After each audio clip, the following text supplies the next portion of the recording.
Welcome to another episode of Just More Fix. This is James. With me in this episode is Lacey. Hey. You can find us online at justmorefix.com or on Twitter at justmorefix. If you like us, you can support us at Patreon, and you can give us a rating and review at iTunes or wherever you find us at. In this episode, we're going to talk about getting tragic games to your table. And now, it's time to get our gaming fix.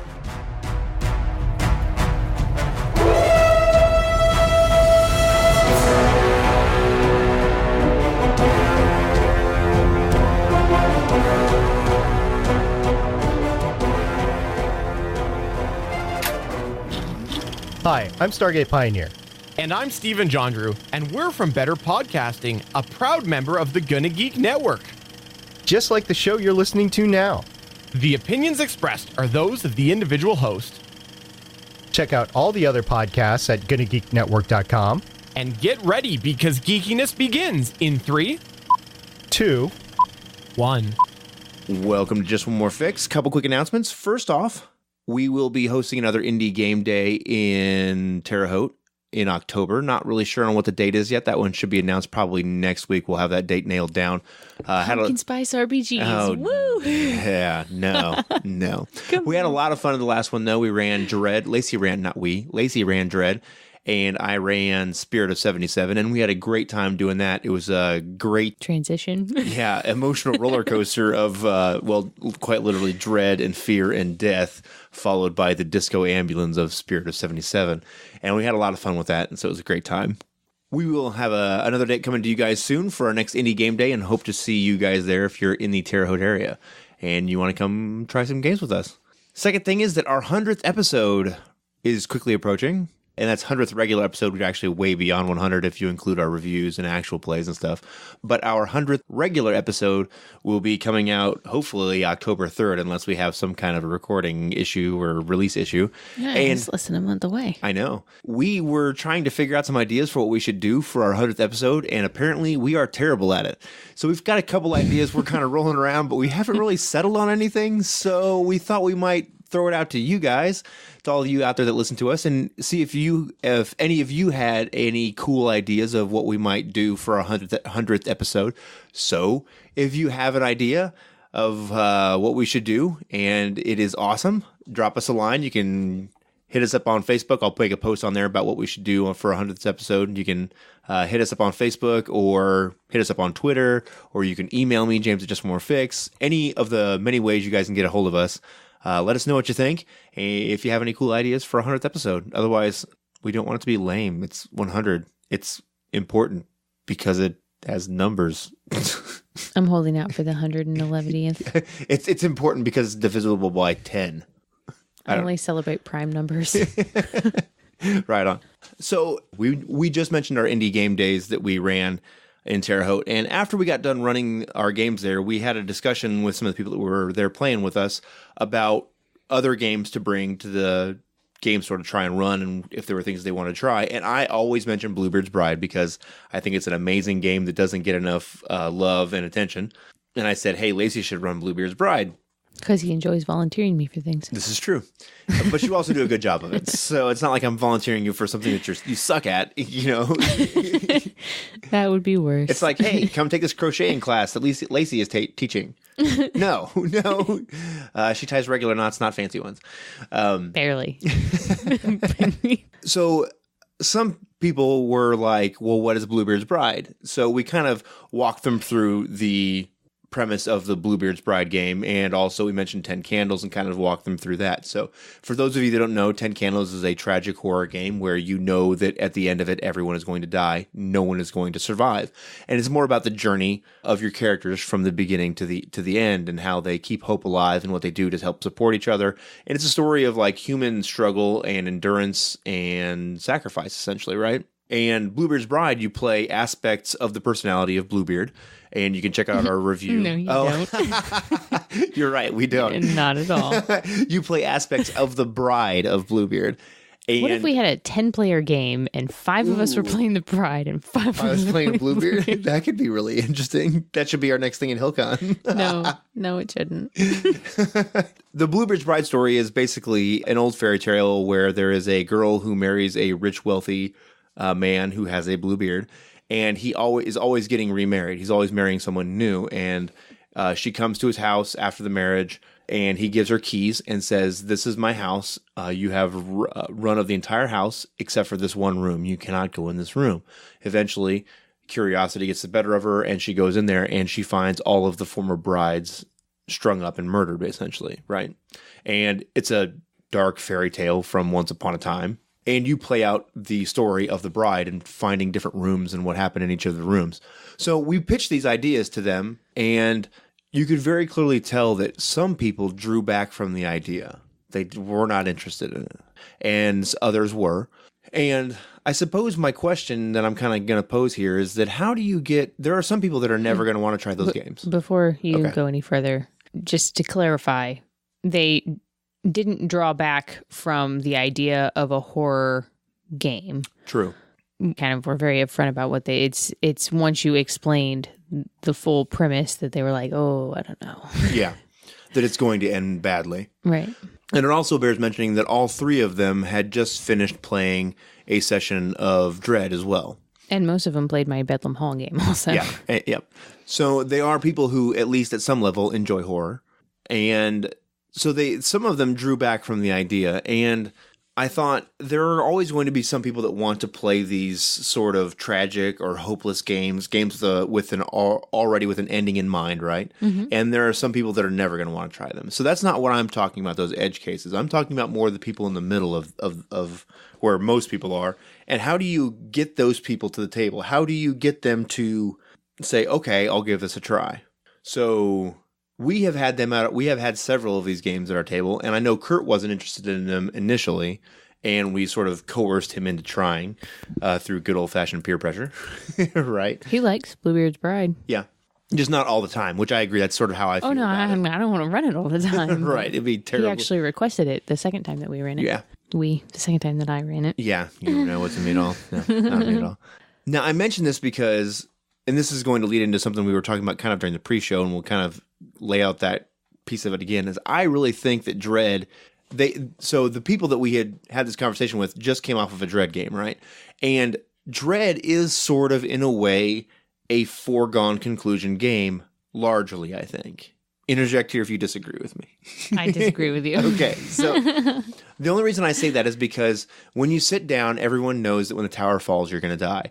And you sort of, that's the expectation for how the game ends, is when the last character dies. But that is not necessarily how the game ends. No. It is not a pre-established, this is our conclusion point, this is where the finish line's at. You're not like running a race and like this is the start point, this is the end point. And that's the big difference for me. Oh, okay. I see. So you have an established start point and an end point with 10 candles or Bluebeards Bride, but the path can go any direction at all to get there. When it comes to something like Dread, so when I run it, I have my start point and I have several plot points, but exactly where you guys finish is kind of up to you. I mean, it's not a foregone conclusion that you're all going to die. Now, it is when we talk about system, it uses a Jenga Tower system. It's not exactly like a dice roll, but it is in its own right a high fatality system, for lack of a better explanation. So let me pitch something to you here, okay? There's this phrase that I like, that on a long enough timeline, all survivability drops to 0, right? Mm-hmm. And I feel like that is exactly true with Dread, because on a long enough timeline where you keep pulling... Oh, yeah, the tower will fall. Right, yeah. If you just keep hanging out in the bad space, pulling bricks... Right. The tower will fall and you will die. And I realize that it's not as concrete of an end as it is in Dread, right? I mean, as it is in 10 Candles. Well, and like in the Dread games that I can recall off the top of my head, there's 3 that I think only one person died, and we had like a table of 5 people. Was that at Gen Con? Yes. That's not, well. It does count, so stop. The other one I killed everybody. Yeah, pretty sure. I don't think Carrie survived either. No. I think I killed everyone. And then this last one, it was 50-50. Right. So 50% kill ratio. And, well, my only thing would be caveat to the first one was we had 28 pulls out of one tower and it didn't fall. So had that been any other situation, I think lots of people would have died, okay? I think part of when I sit down to play a Dread game, my assumption is that I am going to die. And that is my goal every time is to kill you. And I tell you that straight from the beginning. So it's sort of like if I survive, hey, party on, and that's a bonus, right? But it's not a given thing. I mean, I'll totally agree that it is not exactly the same beginning and end plotting that you have with 10 Candles, right? And there is some variation with Bluebeards Bride, very different start point, but there's a couple different possible endings. None of them good, though. None of them good. So let me ask you, though. Okay, so LOTFP, Curchateau, character's running that game. When you sat down to make that character, did you honestly think that you were going to make it all the way through, or did you just try and split the stakes as best you could, hoping that maybe this character would make it through? So, because I knew what it was, okay, and there's going to be a lot of nuance to this answer, okay, because I knew it was Lamentations of the Flame Princess and it's an OSR style game, high lethality, right? Mm-hmm. I also knew the premise of the adventure and how it is sort of structured and what it's about. I also took it as a personal challenge. Like player-wise, kind of like how in a lot of OSR games, it's more about player knowledge and actions you take as a player through your character, right? I took it as a challenge for myself. Like, I want to survive this game because of my craftiness and my ability to sort of read the clues and the omens for what we should and shouldn't do and what we should and shouldn't interact with, right? So I thought, unless the dice truly betray me in some sort of terrible way, which is entirely possible, that I thought there was a good 70-30 that I would survive, because I went at that like super cautious, put the blinders on. This is our job. This is where I'm staying focused at. And I didn't go investigate the lilac smell, and I didn't go investigate this other thing, right? I stayed purely focused on the task at hand. And so I don't know that it's exactly a fair comparison, because Okay. But so you said all of that now. Okay. Bottom line, 70-30. When you sat down to play my Dread game, I expected to die. 100%. 100%. Yeah. I guess I'm a hopeless optimist then, because when I sit down to play Dread, I'm like, all right, I'm going to beat the odds. Screw you guys. I'm getting out of this thing alive. Like, oh no. I mean, okay. There's always a chance, you know? Maybe it's like 95, but like I'm playing within the mind that I want to survive. I'm not hopeless. I'm not trying to put myself in unneeded risks, right? I play my character like a person who wants to live and survive a horrific event or whatever it is. Mm-hmm. But I just sort of player-wise know this is going to be bad, and let's see how bad it goes, right? And so I guess it's maybe like a 95% chance I'm going to die, you know. And if I do survive, as long as it sort of fits within the storyline, I'm satisfied with that, because if we were just talking a minute ago, part of the tropes of horror is that in most of them, not everyone dies. There's always at least one, maybe two survivors, right? And in that situation, I'm okay with it, as long as it sort of makes sense within the context of the story and it doesn't feel forced. You know what I mean? Mm-hmm. And then it also leaves room for like continuation of the story. Maybe not with the same characters, but maybe you could run an ongoing Dread game where if it's a haunted house story, right? So you have a group of 4 and then one person survives. So then maybe, hang on, hear me out. That's not a good haunted house story. A good haunted house story is everybody dies, new family moves in. Everybody dies. New family moves in. The house burns down. They rebuild it. Okay. New family moves in. Hang on. Everybody dies. But if you go with like the Lovecraft Masks of Nyarlathotep way, right? Family moves in. That's not a haunted house. That's Nyarlathotep. Well, okay. I'm saying, like, in terms of the adventure, how like you start the adventure with this character and then you finish it with like his neighbor's grandson's cousin's brother's roommate's nephew, because there's been this chain of story that kind of follows down the line. I just think it might be a neat idea that, like, if you had one survivor, that one person is the grandson of that survivor that heard the story that went back to the house with his friends or whatever. It just could be like the name of that that movie that they've made like 5 of now, where the death jumps the person. Oh, then they were all supposed to Final die. Destination. Yeah, it's just like that. The one survivor. Now it's going back to do them all again. Now there's a whole different group of people. That's exactly what you just described. I think we could probably sit here and debate the finer points of Dread versus 10 Candles versus Bluebeards Bride all night, right? The important takeaway here is that I'm correct and you're wrong, and it's different. Anyway, but it really is, though, because it's a frame of mind shift from there is a chance that I can play and beat the odds versus there is no chance that we're going to play and beat the odds. When 100%, this is what will happen. I can't remember, but when you sat down and pitched Dread games to people, do you remember how it was pitched to you and that they said, there's a chance you can live? Because I don't think that there was. No, I don't think they say there's a chance you can live. I think that they say probably all of you are going to die. Like, but that still implies yeah, I agree. that there's a chance. That's like fine. I said, I'm a hopeless optimist. I hear you. What I heard was... I will concede that there is a difference between the two, right? But have you found, and I don't know that we have, maybe you can remember if there was someone, was there anybody that we sat down to play with that was hesitant to play Dread, or have you heard of people being hesitant to play Dread? No, but I think that for some reason the Jenga Tower has like a magical, mystical attraction for people. Yeah. I don't know what it is, but they're like, oh, Jenga, what's going on here? And you're like, okay, so what we're going to do is pull blocks out of this. Well, it's such a wicked great idea. Yeah. And everyone has the ability to sort of work out the suspense build that the Jenga Tower brings, right? Mm-hmm. And plus, it's like a zero barrier to entry, too. Yeah. Here is a list of 6 or 7 questions. Mull them over. Give me a thoughtful answer. Mm. Do you know how to pull blocks out of a tower with one hand? Okay, you're good. And we go. Right. So I think as I was sitting here and thinking about this a little bit, I think the easiest process, if you're looking to get a game like Bluebeards Bride or 10 Candles to your table, and you haven't played games like Dread yet, is to start with Dread and sort of ease people into that tragedy style game, right?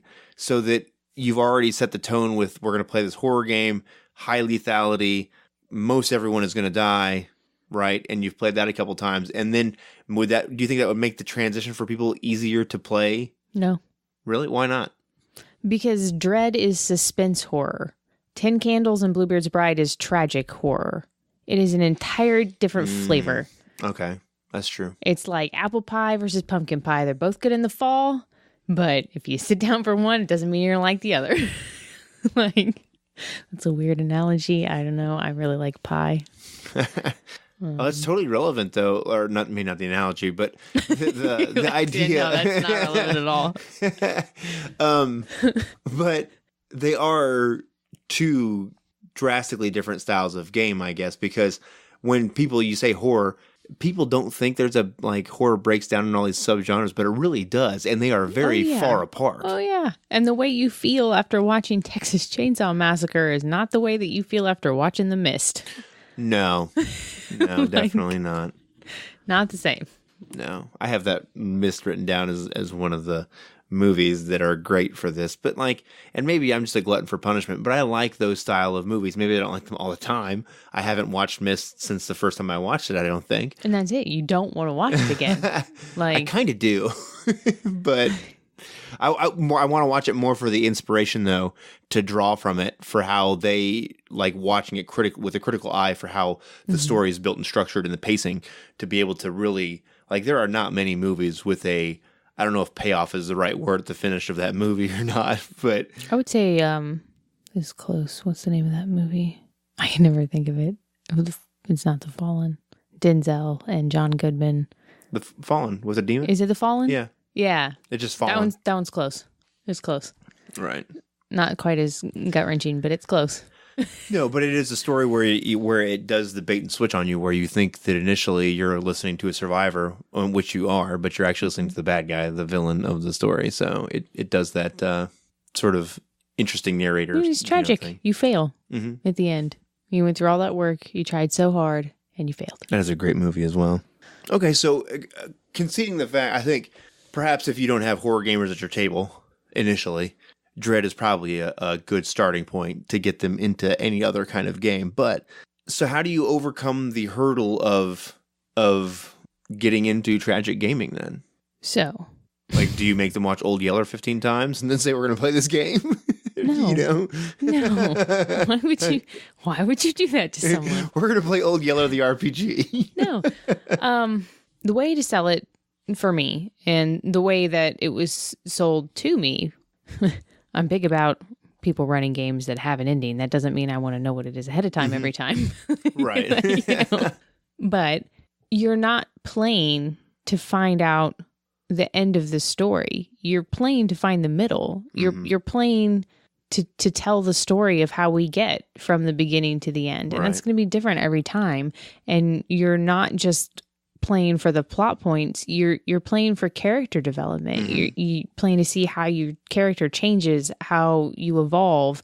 You already know the hopeless ending. So you're playing to find out what the hopeful part was to begin with. That drove them on. Yeah. That part of the story. I agree very much. Do you think that there are parts of the game or parts of the story that you could sort of not embellish, but like focus on that make it more appealing? Like I one of the ideas of these games that I really enjoy is that it is a self-contained experience. We are going to sit down tonight and we are going to experience a beginning, a middle, and an end, and that is the game. And it has finality and closure to it all.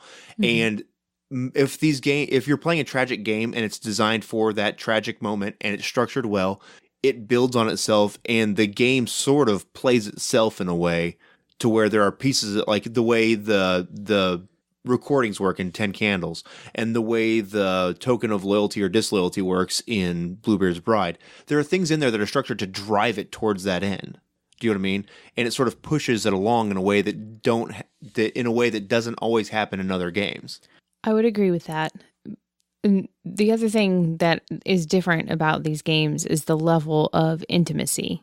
Oh, yeah. Which is why I'm honestly a little bit hesitant to run it for a group of people that I don't know. Not that you couldn't have a great game that way. And I played in a great game that way, playing Bluebeards Bride, but it is so much more of an intense, intimate experience with the people at your table that, like, if you had to only choose one way, I would say run it for your home table, because you're just going to just appreciate each other so much more, I feel like, going through that. We are talking about doing this fantasy episode with a lot of people that are used to that kind of gaming. There is a really serious aversion to failure.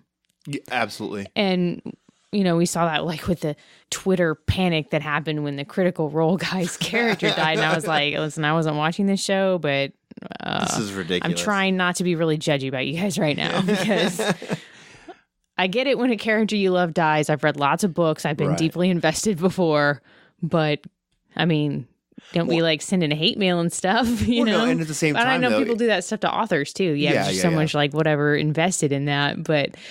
Well, I think it's even less relevant now with the success of Game of Thrones. And for most fantasy gamers, they were probably already in the know of the Game of Thrones stuff before the HBO special came out, right? But now with all this new flood of gamers with D&D and 5e's new popularity and all this stuff, right? And the Game of Thrones show is bigger than ever, right? And that show should have sort of inoculated you to failure and death of characters. We all like to play epic, heroic people. And I think that's why Fate does so well, because it comes out telling you you're an exceptional human. You're not average.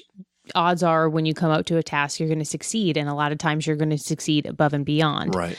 And a lot of times you want to play that story, because we all get knocked around in life enough that we don't want to play Joe that's getting on at work. Like we want to play Super Joe, But there is a lot of dramatic wealth to be gained from moments of failure and from character death, especially. How much more have you grown as a role player experiencing a death of one of your characters and learning how to deal and cope with that as a person who has had time invested in this character, but also making sure that death is something that is valuable in character for you. Adds to the story. Sometimes you can see it coming and you're planning for that, or maybe even you're not that happy about your character. Maybe you're just sick of playing the character, but you're still planning out a meaningful death because you've invested in that, and other people that you play with have invested in that character too, and you want to make it meaningful. So I don't know if I had a thought after that, but I think another piece of kind of where you were going with that is experiencing the role-playing moments and the dramatic tension that exists when you have character deaths in game, right? So there's a lot of focus put on how do you become a better storyteller? How do you become a better dungeon master, game master, whatever particular word you want to put in front of that, right? But there's not a whole lot of focus put on how do you become a better player? These games will make you a better player. I agree with that 100%. And if you're the kind of person that isn't down for this kind of game, I mean, I don't want to be a jerk, but you're probably not that good of a role player. Like, if you can't sit down and make this work in a way that's meaningful and interesting, then you probably haven't put that much depth of thought into your other characters either. Right. I think it's a strong possibility of that, absolutely. And then the other piece of it is it gives you other things to draw on as far as inspiration for what you're going to do in the future in games. So if you've had a couple really cool experiences with a Dread game or a 10 Candles game or whatever, and you remember those tragic and dramatic moments, it gives you sort of a different kind of vocabulary to use when you're playing your character. Different, moves and levers to pull and things to do to add to the dramatic tension. And also, the intimacy thing, I think, is something that you mentioned before that very much hits on the head of it, is that I think if you haven't played games where at your table, right? Let's, with your home group or whatever, and you haven't played games where you've had some of these more intimate experiences, right?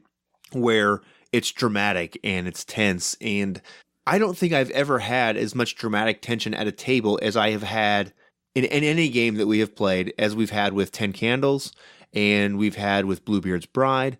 And maybe not so much dread as tension with characters, it's tension at the table built up, but that's because of the tower, right? But in both the Bluebeards Bride game and the 10 Candles game, those weren't characters that we had long histories with. That was tension that was built up right there, right then, and sort of having those moments and role playing through those scenes with the people around the table, including the game master. I think it will improve the games that come after that as well, because you sort of, in the same way that you get a new vocabulary and different ways and levers to pull for your characters, at the same time, I get those same things to do, levers to pull and buttons to push with you as another player at the table, but also with a storyteller. And it gives them a better chance to see how far they can push things with the story in a way that they may have never found out about because of the tone and the way those games are structured. They can know, maybe it would have never came up how much I really enjoy heroic tragedy. I really enjoy stories of the ability for humans to endure things and persevere. And had we not talked about those games or whatever, unless you look at the books that are on my bookshelf and know what I like to read, you may never know that. Does that make sense? Mm-hmm. So I guess that's totally a thing that I hadn't even considered. That's completely unrelated to the way the game is. It's like. But it will definitely improve your table so long as you don't have a truly traumatic experience, right? But I think that's just knowing people and using the right tools of a stoplight or an X card or whatever, and I think you can totally make it work. But even if, I'm not going to say it's the same for all people, and obviously it depends on the level of trauma, but part of the reason that I really enjoy horror and tragic horror is, or not even just tragic horror, but horror in general, is you are facing insurmountable circumstance. And how many times in real life are you powerless and you can't do anything? You can't say the things you want to do. You can't even attempt the things that you would want to do to overcome that set of circumstance. And this is a make-believe world where you get to be somebody that's able to stand up, somebody that's able to do that thing that for whatever reason you weren't able to do in life or aren't going to be able to do in life. You get to be exceptional in the face of overwhelming circumstance. And I think that is a powerful tool for changing how you approach other situations and being able to cope with other things. It's almost cathartic in a way. When maybe not I don't think playing 10 Candles when the game ends, right? That's not necessarily cathartic, but I think after the game is over and the lights are back on and everyone's like, oh, and they have that moment where sort of like there's the relief valve has been hit for the emotional highs and lows of the entire experience. And I just remember there's very few times where we've had games where when we were done that there was just this feeling in the room, like in a good way, of just this quiet contentment of like, that was really awesome.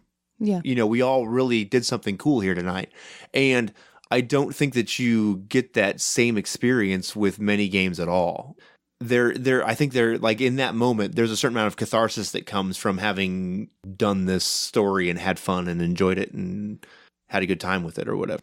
I think some of that is the gravitas, but some of it is also being so much more invested in this story. So you could have that in something that's not tragic and something that's not horror, but it has to be like a really on day and everybody has to be actively involved. Yeah. That kind of full immersion into the story is Right. difficult to achieve when the stakes are not that high. I think it's a big piece of it because, like with 10 Candles specifically, that's the only light source in the room. So you're drawn towards the light, and it's very atmospheric. And as the light goes out, and there's something weird about people and fire, like we're cavemen essentially still at a certain level, pretty primitive and telling campfire stories and all this stuff, right? And you're sort of drawn in towards that light, and It's magic. It's transubstantiation. it's transcendent maybe, is that what and then with Bluebeards Bride, I don't think you have to have the atmospheric elements physically in the room. It helps a lot, but I think the way that game engages everyone all the time sort of creates its own atmosphere. Yeah. It's by forced story involvement. Right. You have an active investment in what every character is doing because they are all also your physical character. Well, it really matters what happens because it's you, and it's not like you're a second character who walks in the room and is like, oh, hey, what was going on? It's, wait, what were we doing? What was, the bride doing right then? So. Like, no, that's a terrible idea. I like my body. Why would you do that? Right. I also like the idea of the inner monologue happening between the characters because that is one thing that sucks about playing regular games sometimes is that when you watch a movie, which is really what we're doing, we're sort of playing through a movie, right, in our minds. There's this inner monologue that happens in the mind of a lot of the characters in a lot of movies, and you don't get that at the table because there's no monologue with yourself for the most part, right? But I monologue all the time. But in Bluebeards Bride, it's when you're having these discussions across the table and getting mad and frustrated. Don't do that. No, this is the wrong choice. Give me the ring. That's that inner monologue happening and that inner struggle and crisis, that's going on right there in front of everyone, which sort of is really cool in its own very individual way. But I think we get off track a little bit. Yeah, a little bit. People, but basically, yeah. So you're sitting down to tell the story that happens between A and B. Well, I think when I initially kind of thought about this, and we had a short discussion beforehand, I thought this would go one direction, but in terms of like things to focus on about what the game does, right? And we went totally the other way, and I think it's actually the better way to sell the games in what we basically just talked about how amazing of an experience that it can be. Mm-hmm. Now, I think too, if you have somebody who likes historical fiction, that makes sense to sell it to them like that to me. Because you'd be like, okay, well, it's just like we're going to play the story of the Titanic. We all know at the end that ship is sinking. Oh, yeah. But what happens in the inside? Because it's the people that really make the history. Oh, my God, yeah. Because like people lined up to see that movie, and yet I don't want to play a game I know the ending. But you'll go watch Titanic? How does that make any sense, right? Jack drowns. There was room on that board for both of them. So that's the 10-second summary. That's a really good analogy of it, though. I mean, there's a whole series of like young adult books, like the I Survived series. It's all about that tragic ending. Here's a character that happened to be alive during then that we just made up, but could totally happen. There it is, Well, that's one of the things I was going to mention to draw things to a close is you already mentioned the Titanic. Are there any other movies? Schindler's List. Okay, that have this sort of vibe and feel to them that people are either great in tone in movies and ones that are classics and people love to see. And Schindler's List is a perfect example of it. So Schindler's List, Titanic, Old Yeller, maybe, How dare you? Hey, Too soon. Too soon. Spoiler alert. Sharknado. So man, no. But like, what if you're the dog in Old Yeller?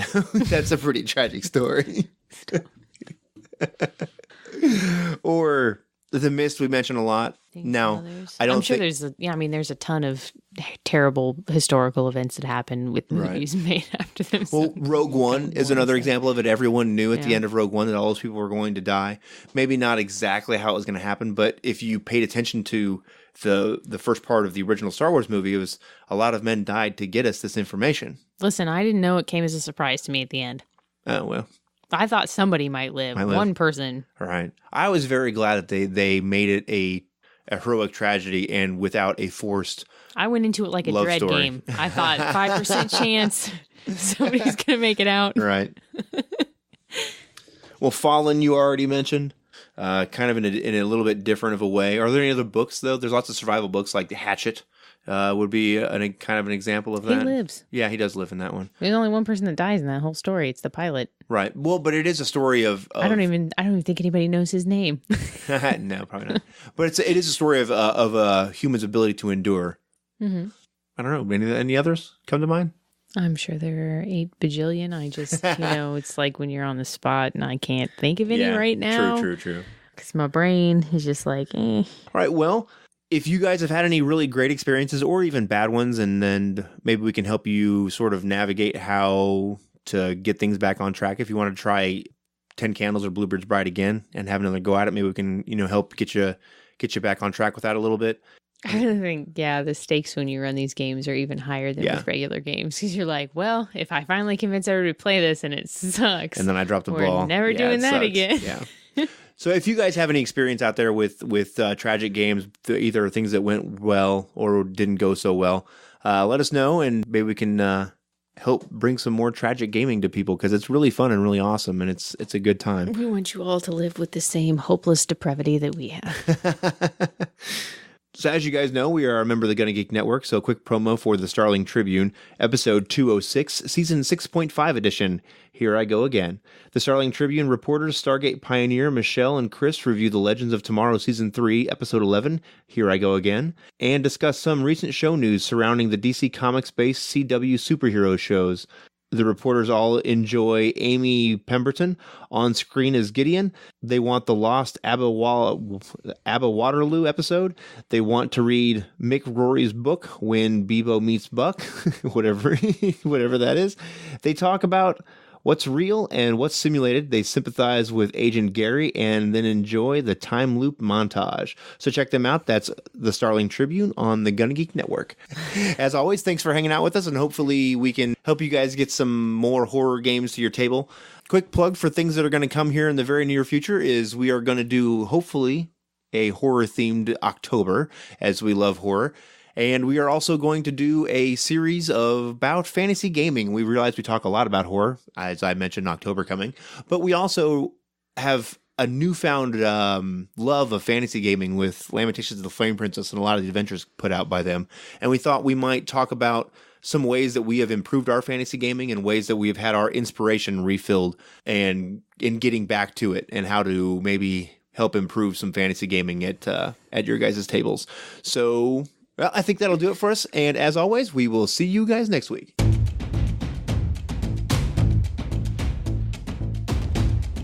Thanks for listening. This has been an episode of Just One More Fix.